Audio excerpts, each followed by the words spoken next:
They laughed at the word human for so long that it became a joke, something scholars used to tease new cadets. But on the day the fleet arrived, the joke died in the throat of the entire galaxy, because the ships came from the impossible dark, and the first message didn't beg or threaten. It simply said, "We heard you forgot us." Station Eternity Reach floated where borders blurred and politics softened, an ancient archive station shared by rival powers because nobody wanted to admit they needed it. Dust didn't settle in space, but it clung to the forgotten corners anyway, like history refusing to vanish. Archivist QEL moved through the vaults with careful steps. QEL was a lattice-born, tall, thin, and shimmering with faint lines under the skin like living circuitry. Lattice-born did not age the way others did. They wore time like clothing, neat and folded. QEL wasn't supposed to be curious. Curiosity was dangerous in a place built on old truths. But today, QEL was not here for old truths. QEL was here because a war was coming. Not a political war. Not a trade war. A kind of war that did not care about treaties. The warning came from a deep probe that had gone silent at the edge of mapped space. Before it died, it sent one last image, a strip of starlight dimming as if someone had pulled a curtain across the universe. The Senate called it a glitch. The admirals called it sabotage. QEL called it a pattern. So QEL searched the archive for records of dark-front events, anything that described stars fading without explosion, ships vanishing without debris, entire moons simply missing. Hours passed, then days. Crystals and memory slabs drifted like frozen bubbles in a slow ocean. QEL's hands brushed titles: The Rotting Nebula, The Hollow Pulse, The Quiet Storm, strange disasters with different names but the same feeling. Then QEL found a slab that wasn't catalogued. It rested inside a maintenance crawlspace behind an outdated shield panel, wrapped in cracked insulation cloth, like someone had hidden it on purpose. The label was not a name. It was a warning in an ancient trade language. Do not wake the story. QEL's throat tightened. Latticeborn didn't believe in superstition. They believed in data. But the archive had taught QEL one humbling truth. Sometimes superstition was how the weak described a truth too large to carry. QEL connected the slab to a reader. The screen flickered. A single symbol appeared, a circle with a line through it. A mark used by many civilizations to mean myth. Then text rendered into modern common. Subject: humanity. Status: non-verifiable, legend composite. Summary: soft-bodied bipedal species. Unusual endurance. Extreme social bonding. Improvisational engineering. Documented in 38 early contact archives. No confirmed remains. No confirmed territory. QEL exhaled slowly. The old myth. The story cadets told, humans never existed. They're just everyone's fantasy of a perfect species. But the slab continued. Addendum: do not seek them. If you find them, do not follow. If they ask you to leave, consider leaving. That line made QEL's hands go cold. QEL scrolled deeper. Entries appeared, fragments from old explorers, refugees, and extinct empires. One spoke of beings who survived toxic worlds by building breathhouses from scrap metal and algae. Another spoke of beings who welded broken hull plates while the ship was still burning, laughing and singing to stay steady. Different names appeared across the ages. Endurers. Bonded ones. Firewalkers. But the descriptions lined up. 2 arms, 2 legs, soft skin, red blood, eyes that looked straight into danger as if danger was simply another problem to solve. Then QEL found a part that shook the spine. A recorded conversation, an old diplomat speaking to a human voice, preserved in brittle audio. Why do you leave? Because something is coming. What? A hunger that eats rules. It doesn't kill you. It turns you into not there. Can it be stopped? Not yet. That's why we're going away to learn how. The final line of the recording was quiet, almost tender. When we come back, don't be afraid of us. Be afraid of what chased us. QEL sat back, staring at the reader, hearing the hum of the station like a distant heartbeat. The archive had thousands of myths. Most were harmless. But this one had a timeline. QEL cross-checked names of civilizations that reported direct human contact. 38. And a strange thing connected them all. Within 4 centuries of the last reported human encounter, those civilizations either vanished, or abandoned everything they built and fled to deep space. Not destroyed. Not conquered. Gone. Quietly. Like they left in a hurry. QEL closed the reader and stared at the dusty slab. Where did you go? QEL whispered. As if the archive was waiting to answer, the station shuddered, soft at first, then stronger, like a drumbeat through metal bones. Lights dimmed. Alarms didn't sound, which was worse. A voice came over the station intercom, calm, clipped, and shaking anyway. Attention all personnel. Deep-range sensors have detected an unauthorized mass emergence beyond the rim corridor. Unknown fleet count rising. No transponder match. No reply to hails. QEL ran to the observation dome. Outside the glass, space was full of stars, until it wasn't. A dark seam opened at the edge of vision, as if the universe had been cut with a blade. Ships poured out in disciplined silence. Sleek hulls. Strange geometry. Blue-white shimmer that didn't look like paint, it looked like controlled physics. One by one, their formation stabilized. Then a message lit every frequency on the station. Not in threat code. Not in diplomacy code. In plain language. We are returning. We are late. And you are not ready. QEL's knees weakened. Because the voice in the message was not alien. It sounded human. Within an hour, Eternity Reach became the center of the galaxy's panic. Messages slammed across networks. Empires accused each other. Borders locked. Warships launched. And in the middle of it all, Admiral Saren Vale watched the tactical map from the command station Vigilant Dawn, the strongest border fortress ever built by the Allied powers. Saren Vale was a veteran, scarred, sharp-eyed, and tired in a way only constant responsibility could create. He had won wars against pirates, rogue AIS, and empire breakers. He understood enemies who wanted something. But the fleet hovering beyond the rim? It wasn't demanding anything. It was waiting. Count, Vale ordered. Confirmed, 23,000, said the sensor chief. More signatures still forming out past the emergence seam. Vale tightened his jaw. The galaxy's combined navy, at full muster, couldn't match that. Any weapons lock. No active targeting. No missile bays open. No energy build. That didn't calm Vale. Sometimes the deadliest predator didn't bare teeth until the moment it bit. Then the hails came again, short, almost annoyed. We are not here to negotiate our existence. In the war room, politicians argued through holoscreens. Generals demanded first strike. Scholars demanded proof this wasn't a trick.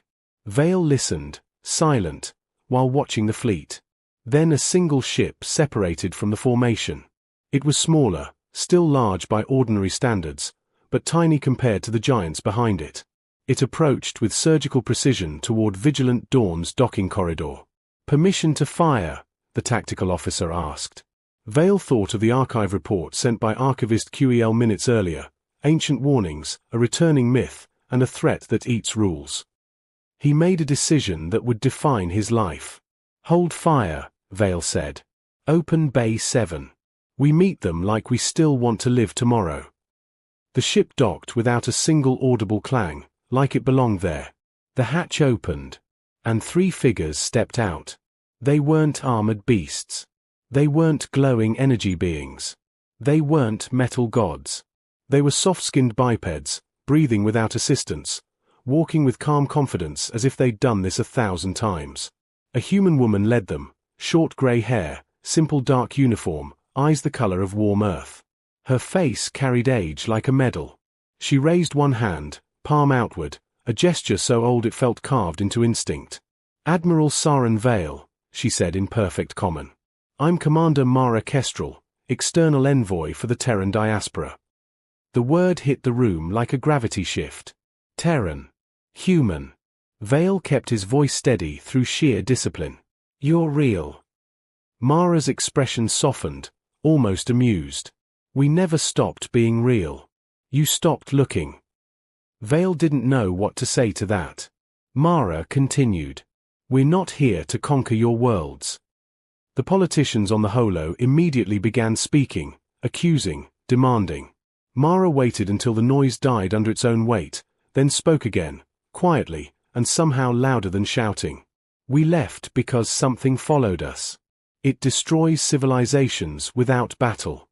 It removes matter like it was a typo in the universe. Vale felt his throat tighten. Proof. Mara nodded once, like she expected the request. She tapped her wrist device. A hologram filled the air. A starfield map. Known sectors. Trade lines. Then she highlighted a region at the rim, Sector 7. Several stars inside it dimmed on the projection in real time. Not flickering. Not exploding. Dimming, like candles drowning in water. Gasps cut through the room.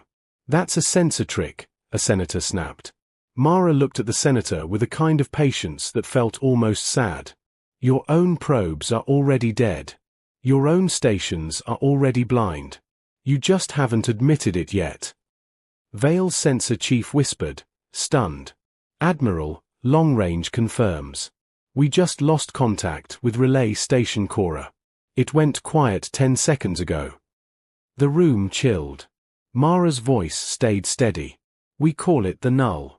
It doesn't break ships. It makes ships irrelevant. It makes the rules that hold atoms together optional. Vale's mind raced. So you ran.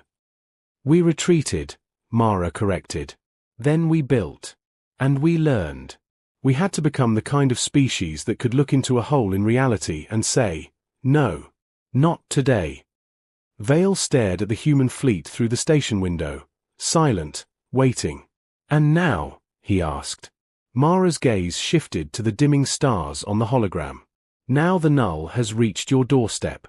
If you fight us, you waste time you don't have. A general's voice rose harshly. Or we destroy you now and save ourselves later. Mara turned her head toward the window, toward 23,000 ships.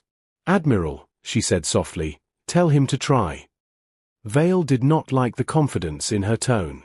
He liked it even less when alarms screamed. A tactical officer shouted, incoming.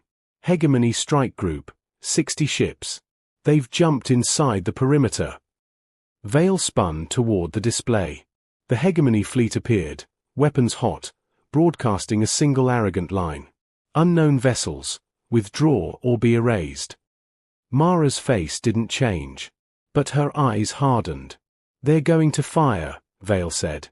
I know, Mara replied. This is the moment your galaxy always reaches. Fear first. Logic later. Vale's voice grew tight. Can you stop them without killing them? Mara looked at him, really looked, like she was measuring what kind of leader he was. Then she nodded. Yes. Watch. Outside, the first Hegemony volley launched, missiles and beams like angry lightning. And the human ships moved. Not like fleeing prey. Like dancers who already knew the music. The volley struck nothing but empty dark. The humans weren't faster by a little. They were faster by understanding. A second volley fired. Again. Nothing. Then Mara spoke into her wrist device, and her words went out on all channels. We will not destroy you to prove we can. A single human vessel drifted forward and projected a wide beam, not a weapon, but a shimmering field that wrapped the Hegemony ships like gentle hands. Their engines died. Their weapons powered down. Their comms went silent. 60 warships, frozen without a scratch. The war room went dead quiet. Vale swallowed. That field. Mara exhaled slowly. Reality binding. We learned how to tie physics in a knot so the null can't untie it easily. Vale stared at the dimming star map and then at the frozen Hegemony fleet. For the first time in decades, he felt something unfamiliar. Not fear. Not anger. Hope. With teeth. Mara met his gaze. Admiral, she said, the fleet challenged you. And you answered, Vale murmured. No, Mara corrected gently. Humanity answered. Now, will you? The silence on the bridge of Vigilant Dawn was heavier than any alarm. Admiral Saren Vale stood beside Commander Mara Kestrel, both watching the frozen hegemony ships drifting helplessly outside the station. Officers whispered behind them. Politicians argued in private channels. Across the galaxy, news feeds were already exploding. Humans were not a myth. Humans were not weak. And that terrified everyone. Vale finally broke the silence. You disabled 60 warships without killing a single crew. Mara nodded. Fear spreads faster than truth. We don't feed it if we don't have to. Vale studied her. You could have conquered us in minutes. We could, she agreed calmly. But conquest doesn't solve extinction. That word hung in the air. Extinction. Vale turned to his officers. Prepare an observer delegation. I want proof, real proof. Not speeches. Not threats. I want to see what humanity became in the dark. Mara's eyes softened. Good. That means you're thinking like we hoped you would. Within the hour, a small group departed Vigilant Dawn aboard a Terran shuttle. It carried no weapons. No escort fighters. Only trust. The delegation included Vale himself, Archivist QEL, a hive-mind observer drone, and a crystalline elder named Threxval, whose species remembered humans only as a half-forgotten song.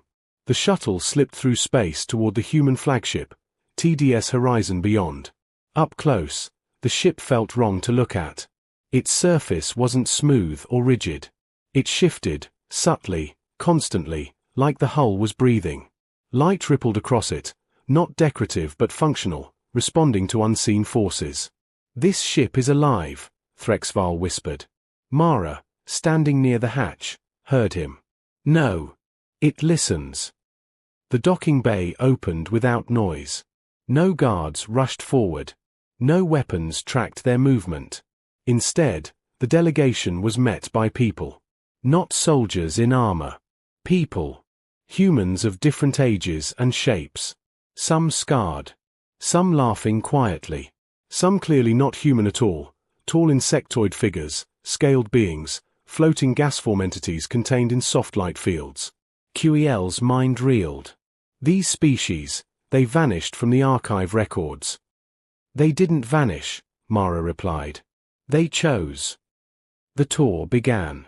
They walked through engineering decks where humans worked without full hazard suits, sweat on their skin as they repaired systems bathed in radiation that would liquefy most species' organs. Doesn't that hurt? QEL asked one technician. The human shrugged, tightening a bolt with bare hands. Yeah. Hurts like hell. But pain fades. Systems failing don't. Vale watched a human engineer collapse from exhaustion, only for another to immediately step in, finish the task, and then help the first back to their feet. No orders. No shouting. Just understanding. In the medical bay, Vale froze. A human doctor was operating on a patient whose chest cavity was open, organs exposed.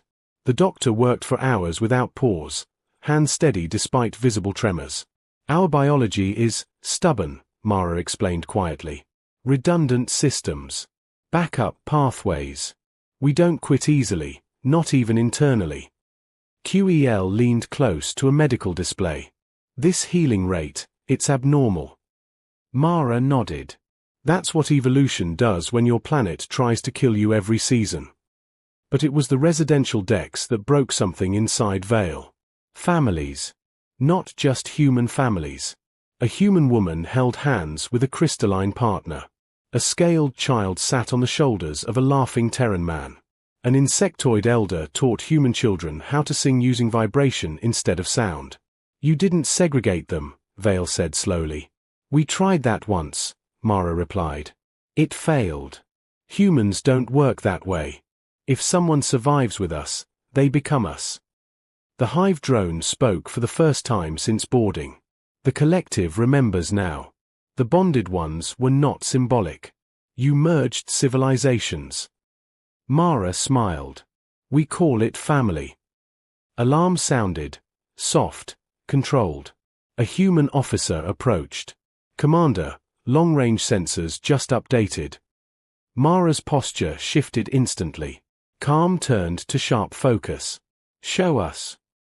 The main display activated. Sector 7.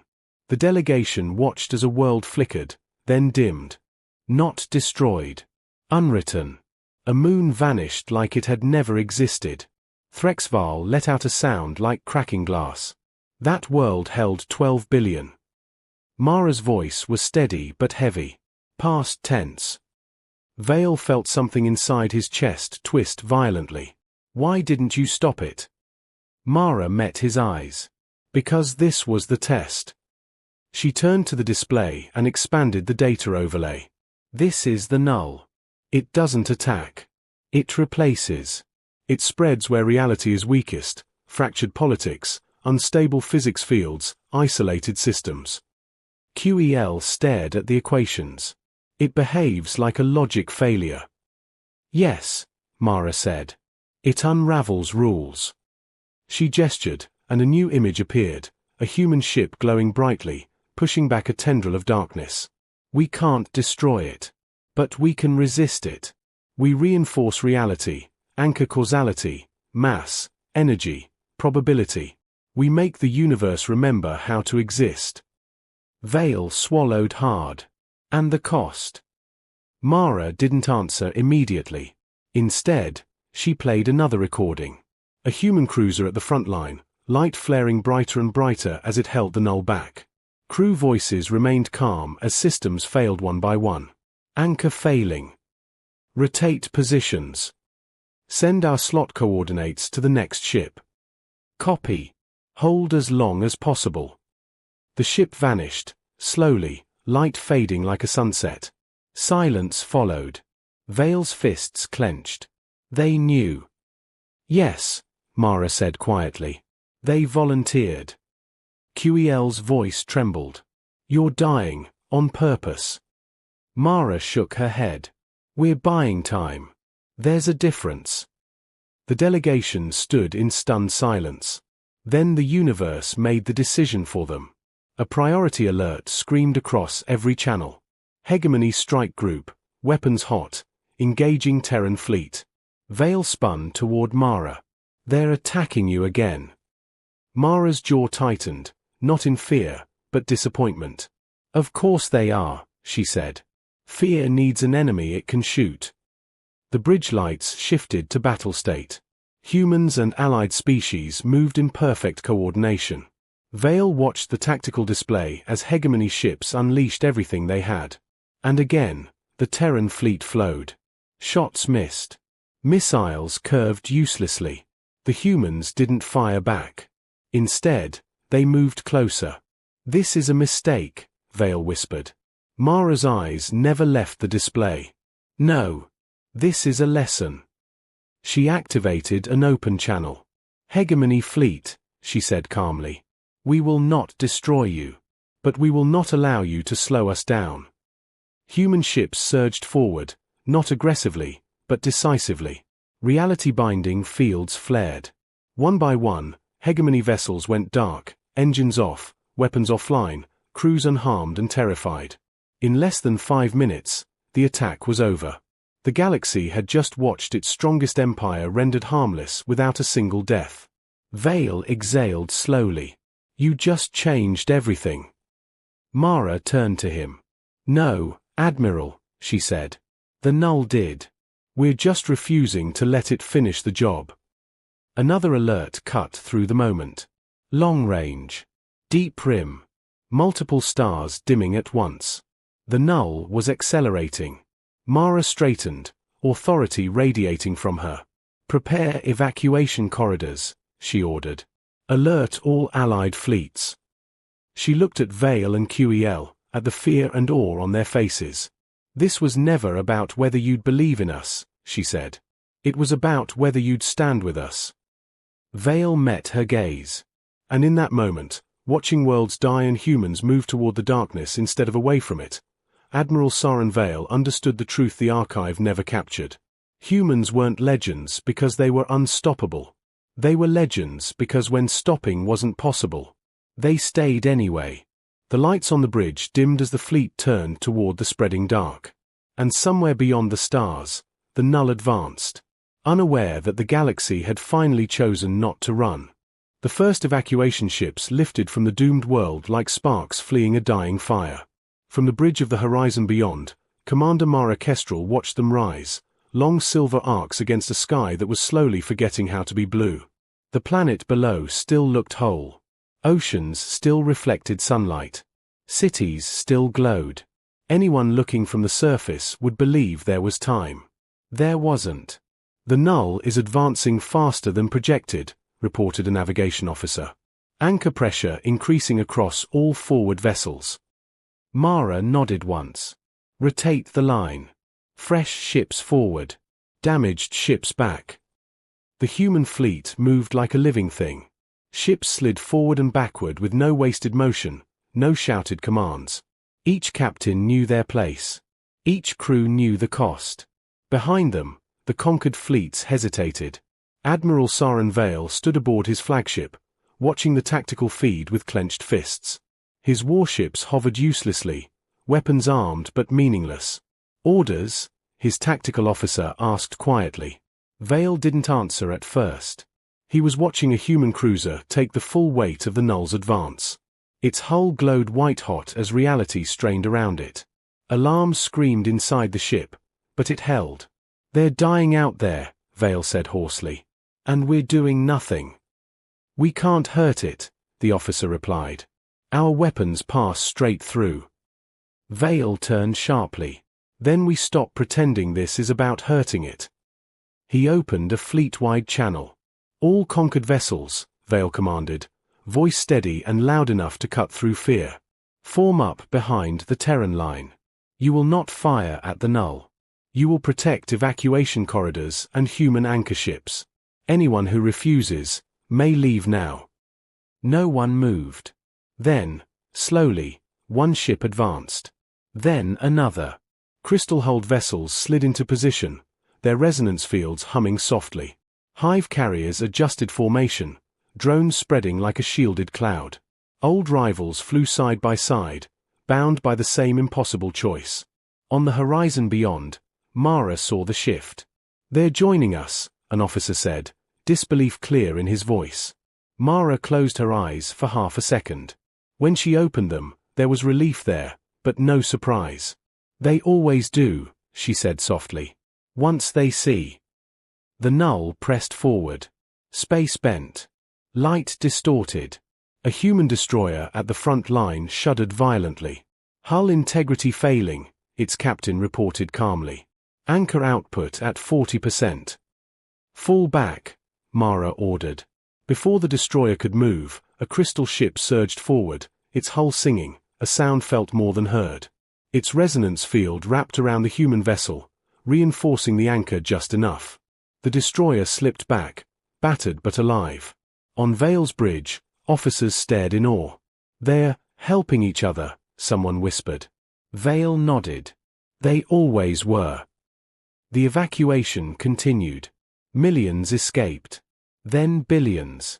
Transport ships screamed through corridors carved out by sacrifice. Every minute bought cost lives, human lives, burning themselves away against the edge of nothingness. A young human officer approached Mara. "Commander, we're losing too many forward ships." Mara's jaw tightened. "I know. If we keep this up, we don't have another option." The officer swallowed and nodded, returning to their station. The planet below began to change. Not explode. Not burn. It dimmed. Cities faded like chalk in rain. Oceans lost their shimmer. Mountains softened, edges blurring as if the universe had forgotten how to draw them. Vale felt his breath catch. "It's erasing them." "Yes," Mara said quietly over the open channel. "That's why we can't stop it completely." A sudden alarm cut through the bridge. Multiple anchor failures incoming. 3 human ships at once began to fail, their lights flickering wildly. Mara stepped forward. "All reserve vessels, move now." A dozen ships surged in, replacing the failing ones. But the pressure was too great. One cruiser did not make it. It vanished, not violently, but gently, like a light switched off. Silence followed. Then a voice came through the comms, recorded automatically from the destroyed ship, broadcast to the fleet. "Hold the line. Tell my sister I wasn't afraid." Vale closed his eyes. The null slowed. Not stopped, but slowed. Evacuation numbers climbed. 8 billion saved. 9. 10. "Last transports lifting," a controller shouted. Mara leaned forward. "All ships, maximum output. Give them everything." The human fleet blazed. Reality hardened. The null pushed back like a tide meeting stone. Then, finally, the last transport cleared orbit. Mara didn't hesitate. "All vessels, withdraw. Now." The fleets pulled back as one. The planet vanished behind them, completely gone, replaced by a smooth emptiness where nothing had ever existed. 12 billion lived there once. 11 billion survived. 1 billion did not. The bridge of the horizon beyond was silent. No cheers. No victory cries. Only breathing. Vale's voice came through the channel, raw with emotion. "Commander Kestrel, the conquered fleets stand with you. Fully. Officially." Mara bowed her head slightly. "Thank you, Admiral. I wish it hadn't taken this." "So do I," Vale replied. "But the galaxy has never learned without loss." Another officer spoke up urgently. "Commander, new readings." Mara looked up sharply. The null was changing. It wasn't just spreading. It was adapting. Patterns shifted inside the darkness, structures forming where none had existed before. QEL's voice trembled from the observer channel. "It's learning." Mara stared at the display, her face hardening. "So are we," she said. She straightened and addressed every ship, every species, every terrified soul listening. "This was the first stand," she said. "We lost a world, but we saved its people. The null now knows we won't run." She paused. "And next time, we won't just hold." The fleet engines flared as they jumped away from the dead system. Behind them, the darkness lingered, vast, patient, aware. For the first time since it began consuming galaxies, the null had met resistance. And it had noticed. The galaxy did not sleep after the first stand. It watched. Across hundreds of worlds, beings stared at dimming stars and replayed recordings of human ships burning themselves away so others could live. Old hatreds felt smaller now. Old borders felt meaningless. On Unity Command, a mobile station built from human and conquered designs, the War Council gathered. Not as rivals. Not as empires. As survivors. Commander Mara Kestrel stood at the center of the chamber, surrounded by beings of every shape imaginable. No banners hung. No titles were announced. Only names. Admiral Saren Vale broke the silence. The null adapted after the first battle. That means it observes patterns. Archivist QEL nodded. It behaves less like a storm and more like an equation. It seeks efficiency. "That's good news," said a human strategist named Elena Park, her voice calm despite the exhaustion in her eyes. "Anything that optimizes can be misled." Several alien delegates leaned forward. "You're suggesting deception?" asked Threxval, crystals pulsing with interest. Elena smiled faintly. "I'm suggesting a trap." The chamber stirred. Traps were a concept most species associated with predators, not defenders. Humanity, however, had built entire histories around surviving things larger and stronger than themselves. Mara folded her arms. "Explain." Elena activated a projection. Space folded into view, not normally, but layered, twisted, repeating. The null spreads where reality is thin. It follows paths of least resistance. So we give it exactly what it wants. Vale frowned. "Weakness." "Apparent weakness," Elena corrected. "We build a corridor of deliberately fragile space. A trail. We make it look like we're failing." QEL's lattice lines glowed brighter. You want to invite it in? Yes, Elena said. Into a maze. The projection shifted again. Space bent in on itself, loops forming inside loops. This is a logic labyrinth, Elena continued. Human math, conquered harmonics, hive probability modeling. Every step the null takes forward makes its internal structure more complex. Harder to maintain. Slower to adapt. And the cost? Vale asked quietly. Elena didn't dodge the question. Ships. Power. Time. Maybe lives. The room fell silent. Mara stepped forward. How long will it hold? If it works. Elena replied. Long enough for us to do something we've never had time to do before. Mara met her eyes. Prepare. The construction began immediately. Human engineers worked in shifts that ignored exhaustion. Hive drones calculated millions of probability branches. Crystal ships sang resonance patterns that folded space like fabric. Old enemies shared data without hesitation. The galaxy was learning something new. Trust. Days later, the trap was ready.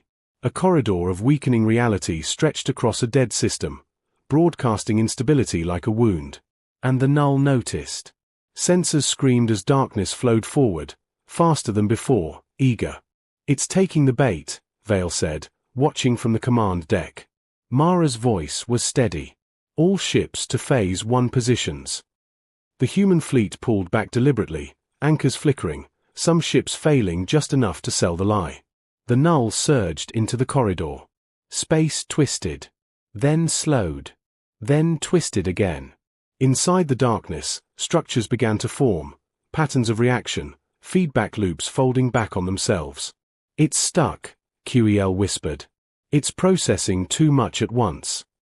For the first time, the null hesitated. Human ships flared, reinforcing the labyrinth walls.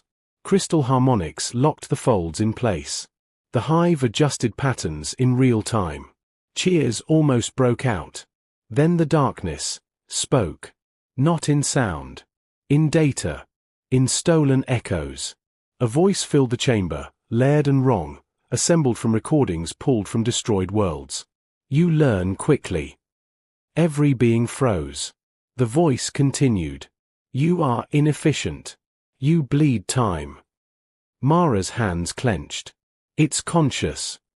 Elena shook her head slowly. No. It's reflective. It learned language because language is a shortcut. The darkness pressed against the labyrinth walls. Ships groaned. Hull integrity alarms flared. It's forcing itself through, someone shouted. Phase 2. Mara commanded.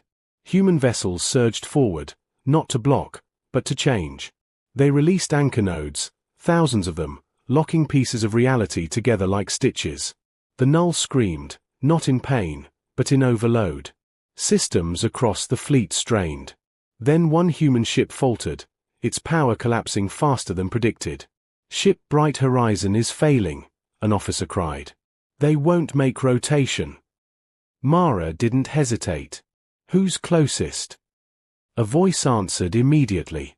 This is Captain Jonah Reed. We're moving. Reed's ship slid into position, taking the full pressure meant for Bright Horizon. Captain, you won't survive, Mara said quietly. Reed's reply was calm, almost cheerful. Yeah. Figured. He paused. Tell my kids the universe tried to be bigger than us, and lost a little. The ship's light flared brilliantly, then vanished. The labyrinth held. The null recoiled. Not defeated, but wounded. The fleet pulled back as one, exhausted but alive. On the command deck, no one spoke for a long time. Finally, Vale broke the silence. You tricked it. Mara nodded slowly. And now it knows we can. QEL's voice was unsteady. You sacrificed a ship, willingly, again. Mara looked at the dark display where the null retreated. We didn't sacrifice them. They chose. She turned to the gathered leaders. The null now understands something dangerous, she said. That we won't just endure. We'll adapt faster than it can. Elena added quietly, next time, it won't come blindly. Mara's eyes hardened with resolve. Then next time, she said, we stop being bait. Outside the station windows, the stars burned steadily, for now. The galaxy had sprung its first true trap. And for the first time in its endless advance. The darkness was afraid. The galaxy changed after the trap. Not all at once. Not cleanly. Change never came that way. But something fundamental cracked open, something older than borders and older than fear. Worlds that had hidden behind treaties began opening their skies. Civilian ships, cargo haulers, medical transports, even pleasure cruisers, sent messages not to governments, but to Unity Command. Where can we help? Who needs evacuation? What can we build? Commander Mara Kestrel stood before a wall of incoming requests, her eyes tired but bright. They're volunteering, said Admiral Saren Vale, disbelief still coloring his voice. Mara nodded. This is the moment that decides who we become. Not everyone welcomed it. The Kar Dominion, a militarized empire that had never lost a war, declared the humans reckless. You provoke the darkness, their high martial broadcast. You endanger us all with your heroics. Mara replied without anger. We didn't bring the null. We stayed when it came. The Dominion cut communication. 2 days later, one of their border worlds went dark. The distress call arrived too late. On Unity Command, silence fell like a funeral shroud. Vale slammed his fist into the railing. They refused help. Mara closed her eyes. They didn't trust family yet. The next transmission surprised everyone. A battered Kar warship limped into Alliance space, hull scorched, engines failing. Its captain, massive and scarred, knelt on the bridge before Mara's hologram. We were wrong, he said simply. If humanity still offers help, we accept. Mara didn't hesitate. Welcome home. Across the galaxy, similar moments unfolded. Hive minds opened their shared memory banks. Crystalline elders revealed ancient resonance techniques once kept secret. Nomad fleets shared maps of hidden corridors through unstable space. And humans listened. They always listened first. In the anchor yards, engineers from a dozen species worked side by side. Humans moved where radiation was thickest, muscles shaking but unyielding. Others tuned harmonic fields, stabilized probability flows, or calculated evacuation vectors faster than any single mind could. A young alien technician stared at a human colleague working barehanded inside a live conduit. Why do you endure that? The technician asked. The human wiped sweat from their brow. Because if I don't, someone else has to. And they might not survive it. The technician said nothing, but later, they returned wearing protective gear and stood beside the human anyway. The null returned. This time, it didn't rush. It spoke again, its voice layered with stolen echoes. You multiply. You entangle. You slow your own end. Mara watched the darkness advance across the tactical map. Maybe, she said quietly. But not today. The Alliance fleet deployed, not as a wall, but as a web. Human anchor ships formed the core. Crystal vessels amplified them. Hive drones filled gaps with adaptive patterns. Kar warships, once enemies, shielded evacuation routes with their massive hulls. The null pressed forward. And slowed. It learned. But so did the galaxy. When one anchor ship weakened, another took its place without being asked. When a human crew collapsed from exhaustion, alien medics carried them to safety. No one kept score. No one asked who owed whom. Vale watched the feeds, emotion tight in his chest. They're not fighting like allies. Mara nodded. They're fighting like family. Then something changed. Inside the null, a shape formed. Not a ship. Not a weapon. A focus. The darkness concentrated, pushing harder than before against a single sector. Commander. QEL's voice shook. It's targeting a population center, too many minds, too much connection. Mara's blood ran cold. It's trying to break morale. Or punish us, Whale said. A planet filled the display, dense, diverse, a hub of refugees and mixed species families. They don't have time to evacuate, Vale whispered. Mara didn't look away. Then we don't give the null time either. She opened a channel to the entire fleet. All ships, she said, voice carrying across species and stars. This is where we stand. Not because it's easy. Not because we'll all survive. But because if we don't, there won't be a tomorrow worth inheriting. Human ships surged forward. Then alien ships followed. Then civilian ships, unarmed, terrified, determined. The web tightened. Reality hardened. The null screamed again, not in overload this time, but in resistance. 4 hours, the battle held. Losses mounted. But the planet remained. Finally, slowly, the darkness withdrew, forced to choose efficiency over spite. It retreated. Not gone, but beaten back. On Unity Command, exhausted crews slumped where they stood. Some wept. Some laughed. Some simply held each other. Mara leaned against the command rail, breathing hard. Vale approached her quietly. You did it. She shook her head. We did. QEL's lattice lines glowed softly. The archive will never call humans a myth again. Mara smiled faintly. Good. Because this isn't about us anymore. Outside the station windows, fleets of 100 species held formation together. Enemies no longer. Strangers no longer. Family. But far beyond the rim, the null watched. And learned. The final offensive did not begin with weapons. It began with silence. Across Alliance space, ships powered down non-essential systems. Cities dimmed their lights. Billions of beings, human and alien alike, paused what they were doing and looked up at the stars. Not in fear. In focus. Commander Mara Kestrel stood on the bridge of the Unity, the largest vessel ever built by thinking minds. It was not a Terran ship. Not a conquered one either. Its hull carried human alloys, crystalline resonance vanes, hive-grown computation cores, and car armor plating. It was proof made of metal. Admiral Saren Vale joined her at the observation window. All fleets are in position. Mara nodded. Begin the weave. Across the galaxy, the reality anchor network activated. Not a wall. Not a weapon. A connection. Human anchor ships flared first, igniting points of hardened space. Crystal vessels amplified the frequencies. Hive minds synchronized billions of calculations. Civilian stations, once powerless, contributed energy, data, and intent. The universe tightened. The null arrived like a tidal shadow, vast, patient, confident. It spoke one last time, its voice quieter now. You cannot hold forever. Mara answered softly, knowing it could hear. We don't have to. The darkness pushed. And stopped.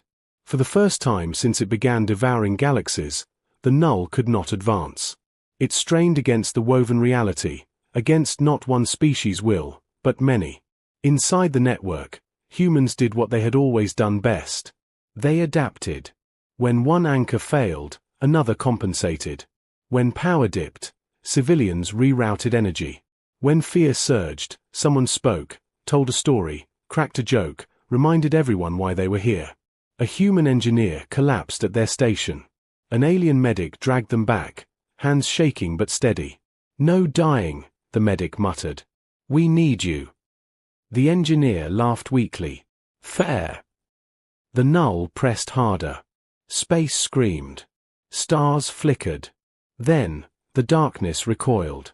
Not violently. Carefully. As if realizing something. Archivist QEL watched the data streams with awe. It's retreating, by choice. Vale frowned. Why? Mara closed her eyes, and understood. Because it can't erase what's connected, she said. It feeds on isolation. On systems that stand alone. The null withdrew beyond the rim, its presence thinning like mist under sunlight. Not destroyed.